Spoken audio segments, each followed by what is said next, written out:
Hey guys, it's Danielle here. I hope you're well. So this video is all about difficult conversations.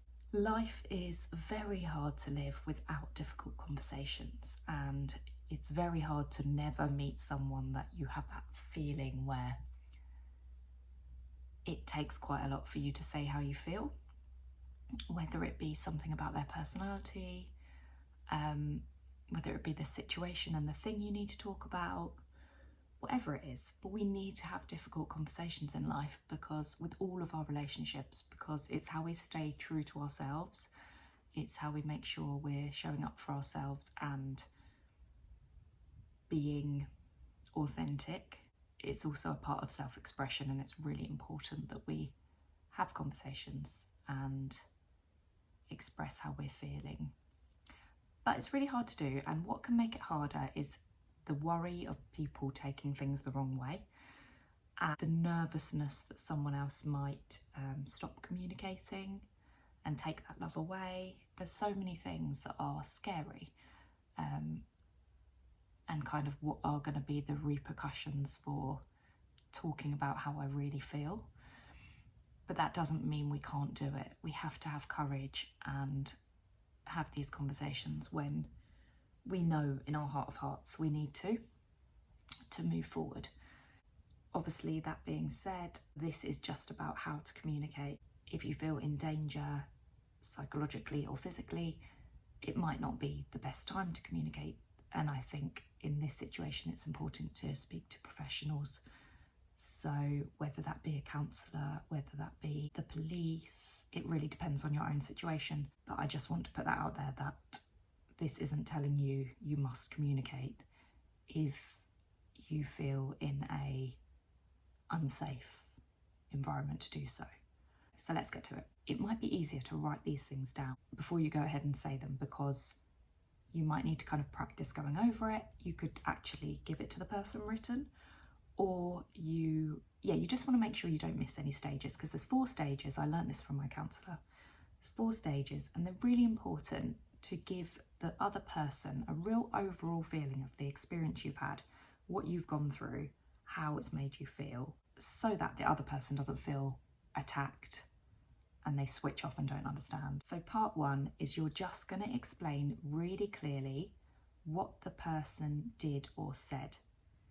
So you'll say, when you said, or when you say, or when you did, and then you just explain what they did. This is really important because they're going to hear exactly what you experienced, what you heard, saw, and it's kind of like you're reflecting it back to them. They're going to pick up on if there's anything they didn't know they did, because lots of people are oblivious to what they did, or they meant something in a different way, so they don't even know that it came across that way or said that.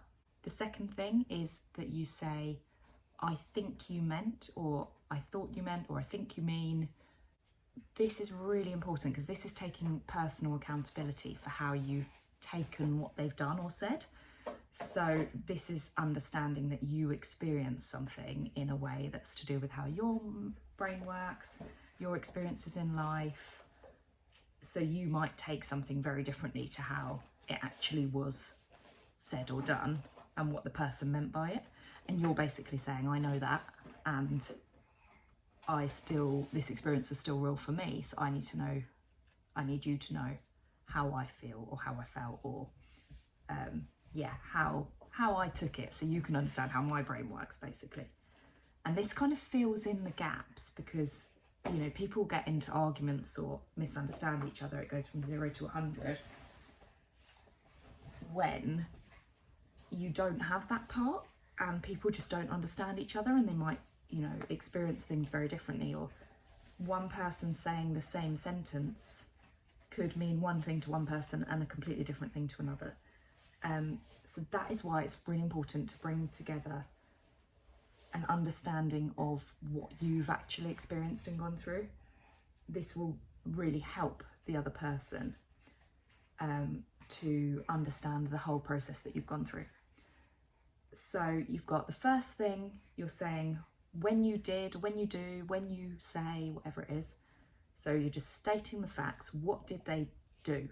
And hopefully you don't get that wrong, because that obviously is then yeah, shows how you kind of take things differently. Or someone, this is where you hear sometimes some person says, that's not what I said, and they don't even realise that they've said something a bit differently. It's really hard when you get situations like that, because you obviously don't have like a recording to see who was right, and sometimes someone's interpreted something differently and heard it differently, or sometimes someone said something differently and meant it differently, and sometimes it's hard to know which, so you've got to kind of have grace and be kind to each other there. But anyway, so yeah, your first thing is saying what they actually did, and that should be as factual as possible, not what you heard, but what they actually said. The next thing is how that felt to you, like how you took it, what you thought they meant, what you thought the message behind it was. That's the crucial thing. What you thought the message behind it was. So I thought you meant, or I thought you mean.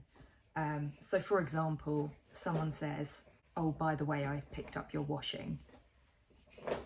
That might be what they said, but you might have taken that as underneath it, they're saying, you haven't done your washing, I'm always having to pick it up, you're lazy, you know, all these things you might hear behind that, whether they meant that or not, or whether they just meant, by the way, I picked up your washing, you know, they might have just meant that, but you might have taken it and experienced underneath all of that them saying, you're lazy, you should have done this, I can't believe I'm doing this stuff for you, whatever it might be. This is literally an example. It can be related to so many different things. So yeah, that's the next part. So you've got what they actually said or did, what you thought they meant by it. Then your third one, how it makes you feel.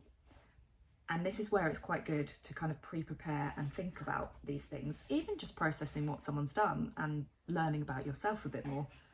But what does it actually make you feel? And this is really hard. It's harder said than done. Harder done than said. Sorry, it's really hard with a baby. But I want to get it done, because otherwise I'm not getting these videos up. And I mean, I can do future ones, but you just never know what's happening in life, and I want these to be out there for, yeah, my baby, if anything happens to me, but also anyone else. Passing on knowledge. Once you become a parent, you really feel that it's important. How it makes you feel. It made me feel sad, it makes me feel frightened, it makes me feel alone, it makes me feel angry, whatever it makes you feel. And the important part of this is then people can understand your behaviours. Maybe you've gone quiet, maybe you're acting snappy, and like this helps them understand why. Because if it was that thing from them saying about picking up your washing to then you're being really snappy, they might be there in their head going, God, what's wrong? Like, what have I done wrong? Like, why am I deserving this passive aggressiveness for no reason? Not even have linked it to something they said that they didn't know you'd interpret in to have underneath messages or whatever else.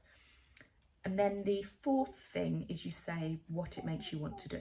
So this could be, it makes me want to withdraw, it makes me want to scream, it makes me want to have an argument, it makes me want to cry, it makes me, yeah, whatever it makes you want to do. And again, it's harder than you think to actually think about what it makes you want to do. Self-awareness is tricky. Yes, you adding some more information in there, are you? So yeah, that is the fourth thing. So go through it once more. 1, what they actually said or did. 2, how you interpreted it. What you heard underneath that, any messages that you felt they were actually trying to say, whether it's true or not. That's for them to tell you as well. You can't just decide for them, because that's how your brain works, because their brain works differently and they might not. Although something you might say, so you might say that exact thing to them and actually mean this other stuff underneath it, because that's how your brain works, but that does not mean that's how someone else's brain works. And that's the danger of making up stories in your head, which is where you go, well, I know if I said that, I would have meant this, so that's obviously what they meant, and then you get annoyed about it, when actually someone else might not think in that same way. So That is the danger of making up stories in your head, and it's really important not to do that. And also it makes things like having the conversations feel a lot more overwhelming than they need to, because someone, you can have decided this person's going to be really angry about me talking about this, blah blah blah, or really upset or whatever, they're going to do this or that. And actually it could be a case of them going, oh god, I didn't even realise that I said that, or that you would feel that I meant it that way. I didn't, I meant it like this. Sorted. You just don't know, okay? Sometimes, especially the most nerve-wracking conversations, you push yourself to do, and sometimes you feel it's going to be awful and you're just surprised. It's just not half as bad as you think. And that's why it's worth doing, and it's worth not overthinking those stories of what it all looks like too much. So sorry, back again to the 4 things in simple terms. Number 1, what they actually did or said. Number 2, how you took that, how you read anything underneath that, what you thought they meant by it. Number 3, how it made you feel. Number 4, what it made you want to do.